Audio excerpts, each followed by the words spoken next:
여러분 혹시 권면을 들어보셨습니까? 아니면 권면을 해본 적 있으세요? 아마 교회 생활을 한번 계속 하다 보면 한 번쯤은 들어보고 또 해보는 게 권면일 거예요. 그런데 권면은요, 하는 사람이나 받는 사람이나 결코 쉽지 않죠. 그래서 사실 요즘 시대에는 잘 안 하는 추세이기도 해요. 왜냐하면 권면을 해서 이제 뭐 좋은 경험이 별로 없거든요. 예.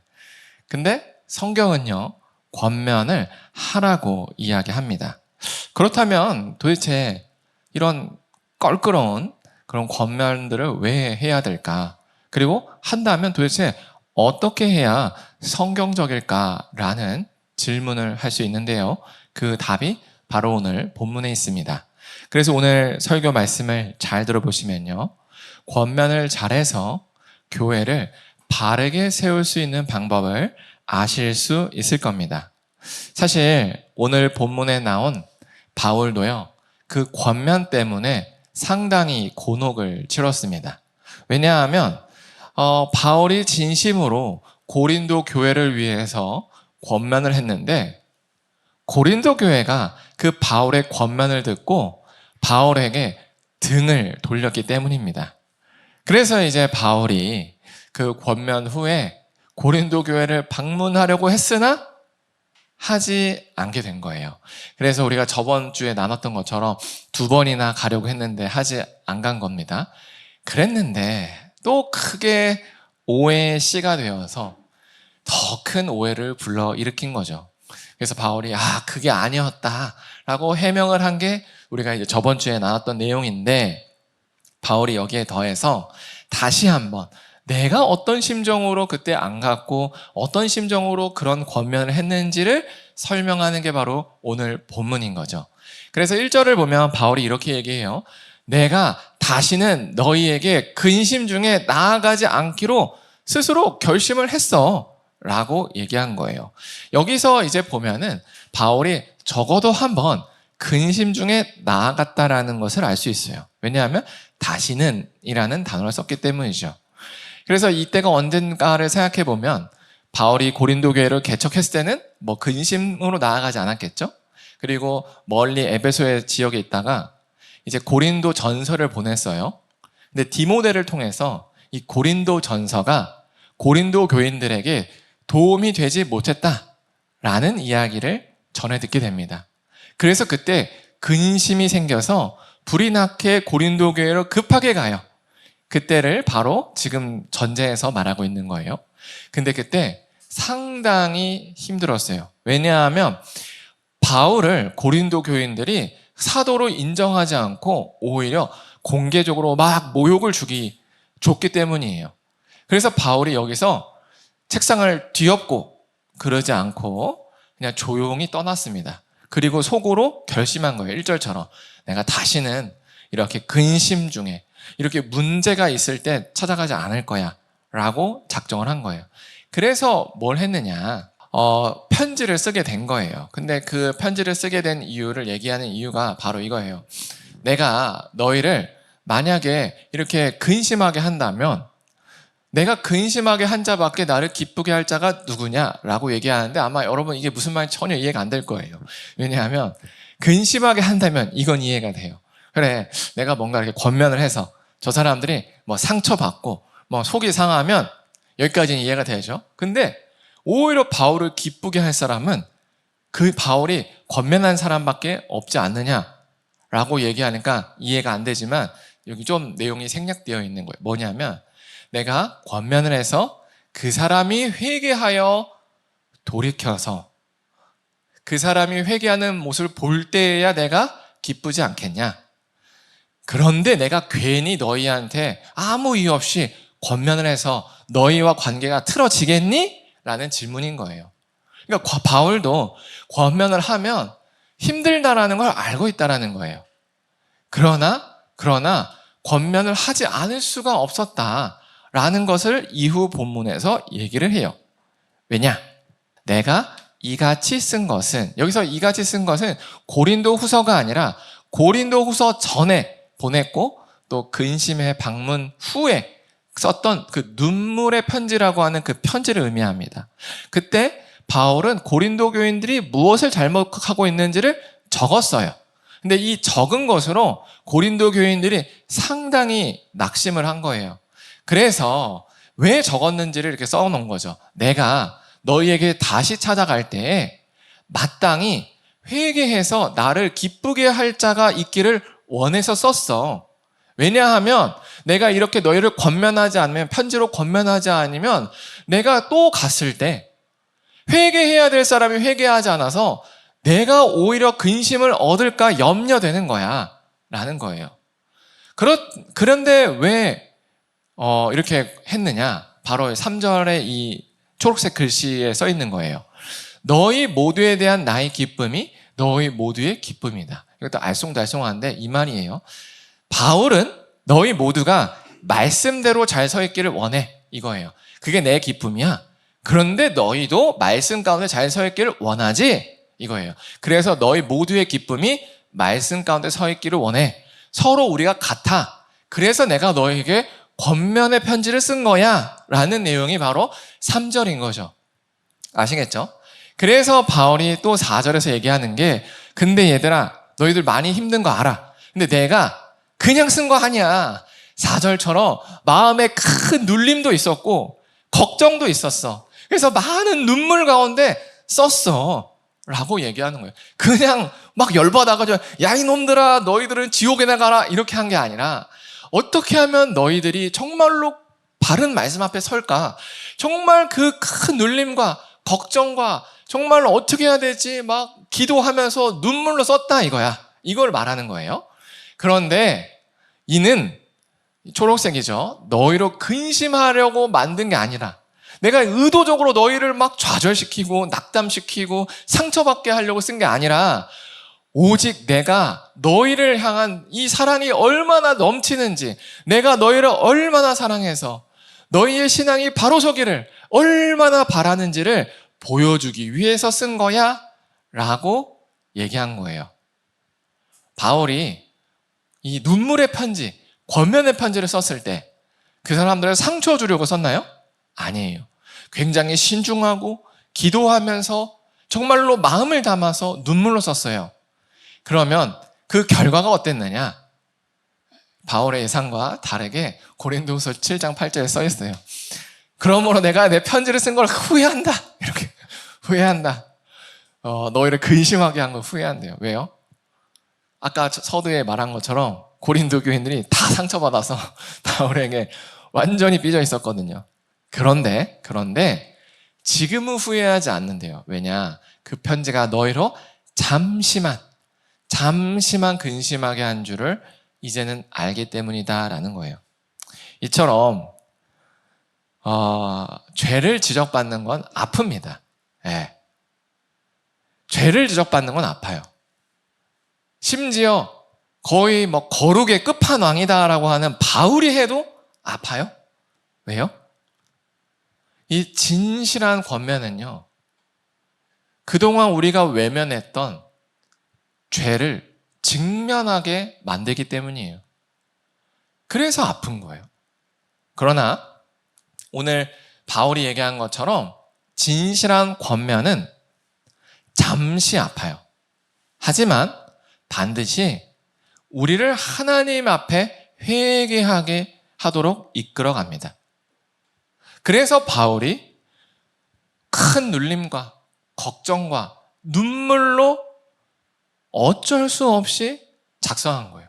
바울도 이렇게 하면 속상할 거 알면서도 썼다는 거예요. 왜요? 필요하니까. 오직 진실 어린 권면이 교회를 바로 세운다는 것을 알기에 어쩔 수 없이 선택할 수밖에 없었다라는 겁니다. 그런데 안타까운 사실은 오늘날 많은 교회에서 이 권면이 사라지고 있다라는 거예요. 왜냐하면 아까도 얘기한 것처럼 권면을 들으면 아프거든요. 아프기 때문에 괜히 껄끄러워지는데 이런 거 뭐하러 해? 라는 생각이 있어요. 또 요즘은 이렇게 교회가 많잖아요. 그래서 야 여기만 교회야? 하고 떠나기 너무 쉬워요. 그러니까 권면을 교회 공동체에서도 안 하고 심지어 목회자도 안 하는 분위기가 대부분의 모습이다. 그러나 정말로 옆에 있는 교우를 사랑한다면 진실한 권면을 해야 한다라는 거예요.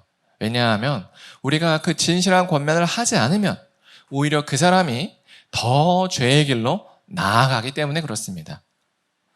그러나 솔직히 우리가 이렇게 듣는다고 하더라도 부담스러운 건 사실이고 굳이 그렇게 관계가 껄끄러워지는 거를 감수하면서까지 해야 되나? 라는 생각이 있는데 답은 해야 되겠죠. 왜냐하면 그게 예수님께서 명령하신 말씀이기 때문에 그래요.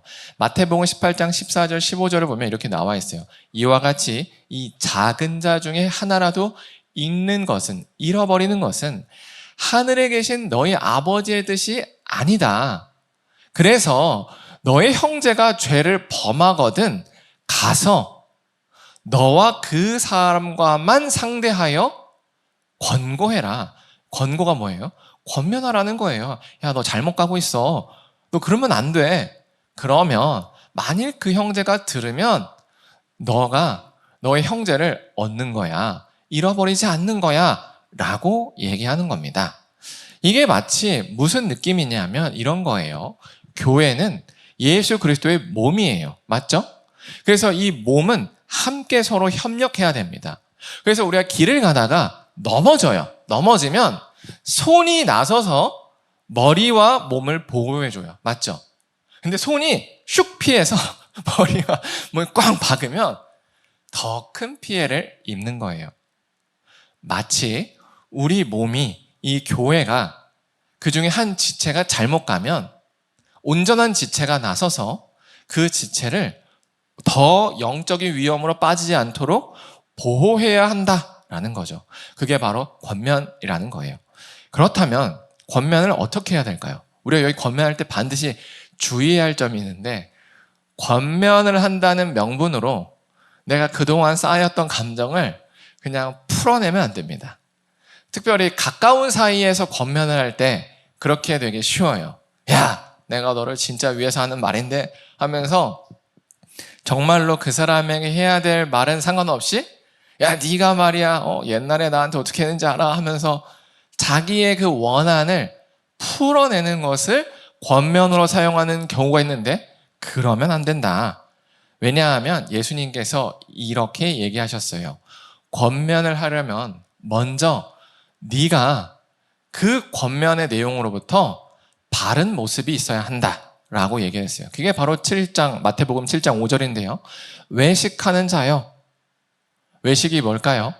위선을 떤다는 거예요. 겉으로만 보여지길 원한다. 먼저 너의 눈 속에 있는 들보를 빼어라.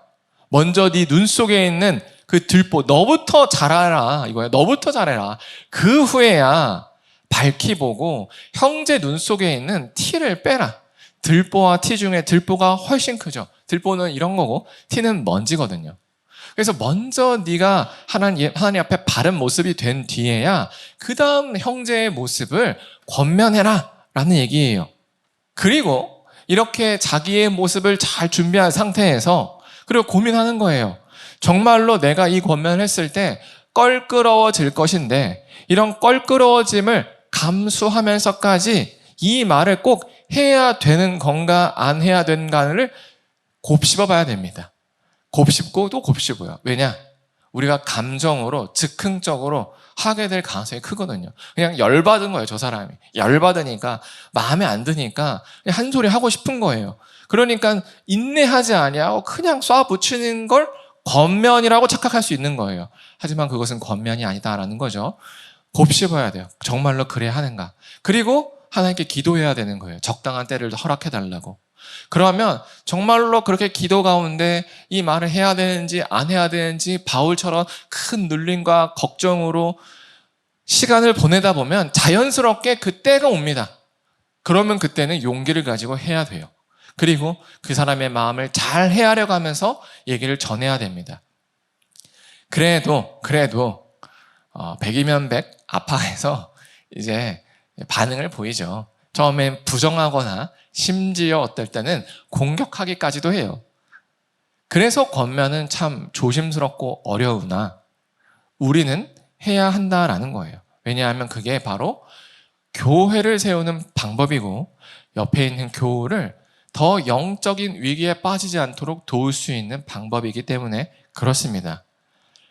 그러나 우리가 여기서 실망하지 말아야 될 것은 우리가 정말로 진실한 권면을 했다면 또 하나님 안에서 씨름해서 정말로 하나님의 말씀을 근거로 전했다면 그 권면에는 하나님의 말씀이 근거되어 있기 때문에 시간이 흐르면 반드시 그 사람을 회개의 자리로 이끌어 간다는 거예요. 그래서 우리가 말재주가 없어서 그 사람이 상처를 받았나? 그냥 그렇게 자기를 탓할 필요가 없다는 거예요. 처음에는 아플 수 있어요. 하지만 시간이 흐르고 흘러서 어느 날 그 사람이 돌아보면 이게 옳긴 옳았구나 라고 된다라는 거예요. 그래서 이것이 바로 우리 모든 사람들의 사랑의 책무입니다.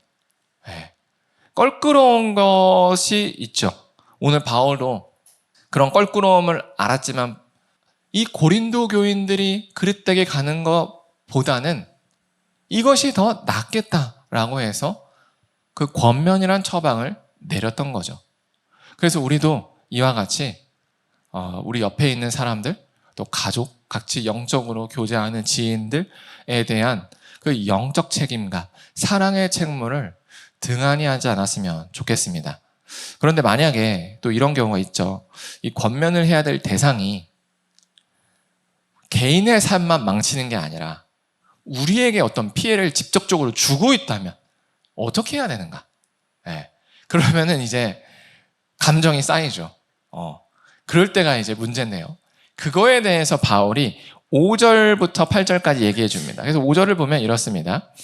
같이 한번 읽을게요. 시작. 근심한 자가 있었을지라도 나를 근심하게 한 것이 아니요 어느 정도 너희 모두를 근심하게 한 것이니 어느 정도라 함은 내가 너무 지나치게 말하지 아니하려 함이라. 아멘. 여기서 근심하게 한 자는 그 바울이 그 근심의 방문으로 방문을 했을 때 바울의 그 고린도 교회를 막 선동해서 바울을 사도가 아니라고 막 선동했던 그런 주동자들을 얘기합니다. 바울은 이렇게 해요. 그들이 나를 사실 근심하게 한 게 아니야. 오히려 그들이 너희를 근심하게 한 거야 라고 얘기한 거예요. 왜일까? 그 이유는 그들이 바울의 사도권을 흔들면 바울이 전한 복음이 흔들리는 거예요. 그리고 바울이 전한 복음이 흔들리면 그 복음으로, 믿음으로 예수 그리스도에게 죄사함을 받았다라고 여긴 그 고린도 교회의 구원이 흔들리는 것이기 때문에 바울이 그 주동자들이 너희를 근심하게 한 것이다 라고 얘기한 겁니다. 참 사람이 간사한 게요. 이 고린도 교인들은 그 눈물의 편지에서 받던 이 권면을 듣고 회개합니다. 근데 이렇게 회개하고 나니까 입장이 완전히 달라진 거예요. 뭐가 달라졌느냐? 이제는 본인들도 바울은 사도가 아니라고 막 이야기했으면서 그건 다 잊고 피해자라고 생각하는 거예요.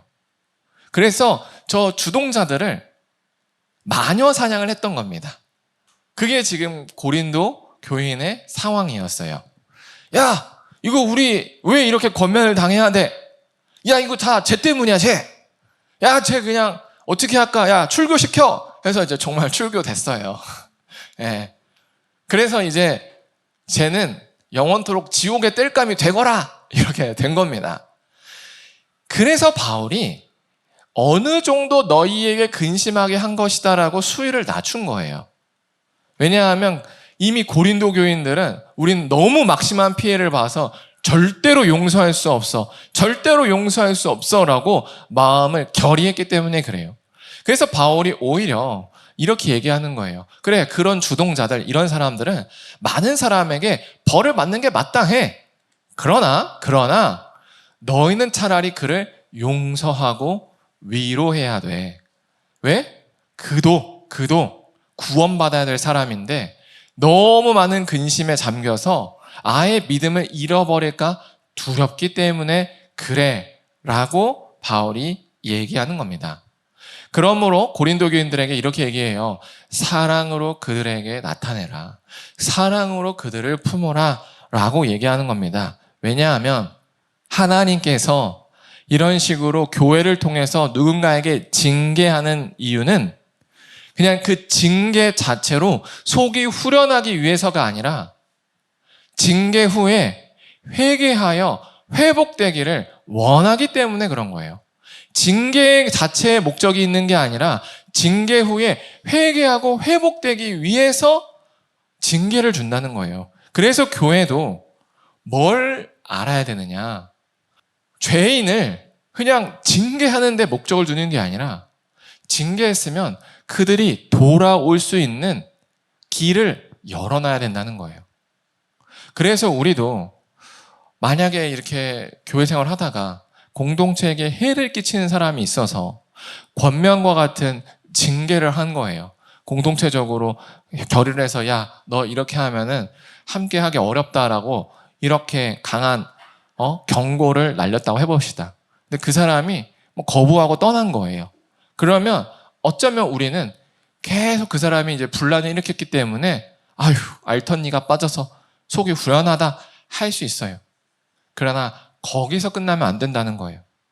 왜냐하면 하나님께서 이렇게 징계를 하라고 하는 이유는 그 사람을 내보내서 그냥 우리끼리 문제가 생기지 않아서 좋아하라고 끝나는 게 아니라 그 사람이 회개할 수 있는 기회를 주는 거예요. 정확하게 네가 이런 게 잘못하고 있어라고 경고를 해주고 선을 그어줘야 그 사람이 돌아올 수 있는 거예요. 근데 선이 애매하면 돌아오지 못해요. 왜요? 이게 잘못인지 아닌지 전혀 모르거든요. 그래서 마치 부모가 자녀가 잘못하면 자녀가 아파할 걸 알면서도 매를 드는 것처럼 교회는요, 그 부모된 심정으로 때로는 징계를 해야 되는 거예요. 하지만 그 징계 자체가 우리의 속을 시원하게 하는 게 목적이 아니라 징계 후에 돌아올 수 있도록 교회는요, 늘 마음의 문을 열어놔야 되는 거예요. 근데 이제 이런 게 있어요. 교회를 떠나보면 돌아가야겠다는 생각이 드는데 막상 돌아가려고 하면 마음이 불편해요. 왜요? 돌아갔을 때 사람들이 나 어떻게 생각할까? 이런 걱정들이 늘 있기 때문에 그렇습니다. 그래서 교회는 그 사람들에 대해서 늘 환대해주는 마음이 있어야 돼요. 그래서 교회는 아무런 문제를 일으키지 않는 의인들의 모임이 아니라 회개한 죄인들의 모임이라는 걸 우리는 꼭 기억해야 됩니다. 그래서 우리도 회개해야 되는 거고 우리도 그 회개 가운데 있었다는 걸 기억해서 누군가가 좀 드러난 죄를 졌다고 하더라도 그것을 꼬리표처럼 계속 달고 달게 해서 영원토록 그 사람을 죄인으로 만들면 안 되고 그 사람이 회개했으면 수용해줘야 돼요. 그리고 마치 기억이 안 나는 것처럼 받아주고 포용해주고 안고 가는 게 바로 참된 교회의 모습이다라는 걸 꼭 기억해야 됩니다. 그러나 우리가 여기서 반드시 짚고 넘어가야 될 것은 이렇게 그 회개한 죄인을 받아주는 건 단지 그 회개한 사람을 위한 게 아니에요. 오히려 우리 같은 공동체를 더 위한 겁니다. 이게 공동체에게 더 큰 유익이 있어요. 왜 그런지 바울이 9절부터 11절까지 얘기합니다. 너희가 범사에 순종하는지 그 증거를 알고자 내가 눈물의 편지를 썼대요. 근데 이 범사의 순종이 뭐냐면 바울이 사도인지를 인정해서 바울이 권면한 내용들을 순종하는지를 아는 거예요. 그래서 바울이 무엇을 권면했냐면 너희가 잘못 가고 있어. 그 주동자들을 따라서 복음에서 벗어나는 게 잘못 가고 있어. 나에게 돌아와 라고 요청한 거예요. 그래서 바울이 요청한 대로 정말로 고린도 교인들은 순종했고요. 바울은 그것을 확인했다는 거예요. 그래서 감사하다라고 하는데 거기서 끝난 게 아니라 앞서 얘기한 것처럼 고린도 교인들이 완전히 이제 태도를 바꿔서 이제는 마녀 사냥을 하고 있는 모습으로 변했던 거예요. 그래서 교회의 분위기가 완전히 달라졌어요. 교회가 예수 그리스도로 죄를 용서받은 그 은혜가 넘쳐야 하는데 이제는 시시비비만 가리고 있는 거예요. 너 이거 잘못됐어. 너 이거 잘못됐어. 너 뭐해? 너 뭐해? 이런 식으로 서로가 서로를 탓하는 분위기로 바뀌면서 교회의 은혜와 사랑이 완전히 없어진 겁니다. 그래서 바울이 이렇게 얘기한 거예요. 너희가 무슨 일에든지 누구를 용서하면 나도 그 사람을 용서하겠다라고 얘기하면서 그들이 주동자들을 용서하도록 독려하는 거예요. 왜요? 교회에는요, 죄인에 대해서 징계만 있는 게 아니라 반드시 용서도 있어야 하기 때문에 그렇습니다. 그 용서가 있어야 교회의 분위기가 달라져요. 그 용서가 없으면 그 교회는 계속 뭐만 생기냐? 거짓 의를 추구하는 위선자들로 가득해요. 이게 가장 큰 문제예요. 그러면 어떻게 되느냐? 결국에는 서로 죄가 있어도요, 진실되게 자기가 죄가 있었고 이래서 회개했다라고 나누지 않게 되는 거예요. 왜요? 드러나면 사람들이 막 마녀사냥해서 저 사람을 몰아세우기 때문에 회개한 죄인들이 설 공간이 없는 거예요. 그러니까 교회가 어떻게 돼요? 결국에는 깨지게 되죠. 그래서 바울이 이렇게 징계 후에 용서하지 않은 태도를 뭐라고 얘기하면 11절처럼 사탄의 계책이라고 얘기해요. 이는 우리로 사탄에게 속지 않게 하려 함이라. 그래서 용서라는 거죠. 우리는 사탄의 계책을 알지 못하지가 않다. 사탄은 교회의 체질을 바꾸기를 원해요. 어떻게 바꾸길 원해요? 거짓된 위선자들로 가득 차게 만들기를 원해요. 그래서 권면도 안 하고요, 권면을 받지도 않아요. 회개도 안 하고요, 회개한 사람을 용납도 안 해요. 그러면 어떻게 돼요? 서로 이제 눈치껏 죄가 없는 척 숨기면서 거짓 위선을 떠는 거죠. 그러면 그 교회에는 예수 그리스도의 죄사함의 은혜가 없어집니다. 그러면 형식적으로 많은 사람들이 모여 있을지라도 사실상 그 교회는 그냥 모래알과 같아요. 왜요? 누구도 진실되게 자기의 죄를 고백하고 도와달라고 기도 요청도 못하고 또 그렇게 자기가 그 도움 가운데 회개했더라도 뒤에서 수근수근거리면서 야야 쟤 걔 그랬대 라고 계속 꼬리표처럼 그 사람이 이 교회에 발을 붙이지 못하도록 하는 문화가 생기기 때문에 그렇습니다. 그게 사탄이 교회를 무너뜨리는 계략이에요. 그래서 스스로 의롭다라고 여기고 죄가 드러난 사람과 드러나지 않은 자신 사이에 급이 다르다는 생각을 만들어서 교회가 하나 되지 못하게 만드는 거. 그래서 우리도 이 사실을 잘 기억해야 됩니다. 왜냐하면 우리도 교회 생활 하다 보면 그리고 말씀 앞에 꽤 바르게 서다 보면 마치 우리가 원래부터 의로웠던 존재처럼 착각하기 쉽기 때문에 그래요.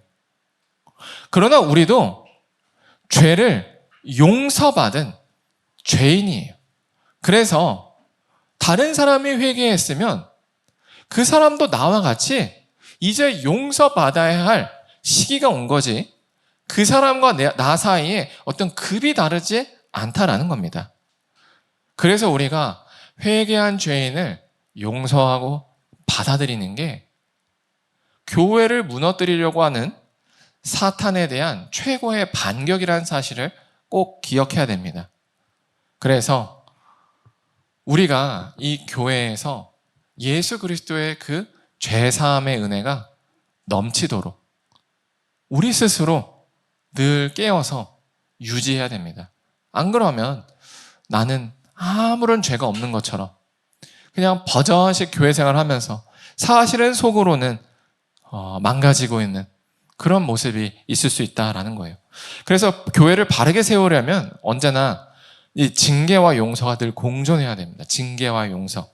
권면처럼 어떤 이웃 사람에 대한, 이웃 교인에 대한 바른 이야기도 해야 되고 또 반면에 그 사람이 그 권면을 통해서 회개했을 때 과거의 죄는 기억지 아니하고 없던 것처럼 받아줄 수 있는 그런 용서가 교회 안에 있어야 됩니다. 그래야만 교회가 말씀 앞에 바르게 되고 동시에 죄를 용서받는 은혜가 늘 넘치게 됩니다. 이 둘 중에 하나라도 없으면 반드시 문제가 생겨요. 이 징계가 없으면요 방탕해져요. 교회는 반드시 반대로 징계만 있으면 죄를 용서받는 은혜가 없어서 굉장히 교회가 차가워집니다. 그래서 교회가 이 건강을 유지하려면 징계와 용서라는 두 축이 공존해야 된다라는 것을 꼭 깨달았으면 좋겠습니다. 그래서 저는 소망하기로 우리 모두가 이렇게 바른 징계와 용서를 통해서 서로를 잘 세워줬으면 좋겠어요. 그래서 우리가 이 서로에 대한 영적인 책임이 있다는 것을 기억하고 그 책임을 잘 감당했으면 좋겠습니다. 그래서 우리 주변에 아직 예수님 모르고 또 수원 지역에 예수님 모르는 영혼들에게 그 예수 그리스도의 죄사함의 은혜가 얼마나 큰지, 또 그런 공동체의 은혜가 얼마나 좋은지를 잘 나눴으면 좋겠습니다. 그래서 우리가 이 시간에 찬양하고 기도할 때 이렇게 기도했으면 좋겠습니다. 낮은 마음으로 하는 진실한 권면의 용기를 허락하시고 회개한 자를 용서할 수 있는 사랑의 마음을 허락해 달라고 하나님께 기도했으면 좋겠습니다.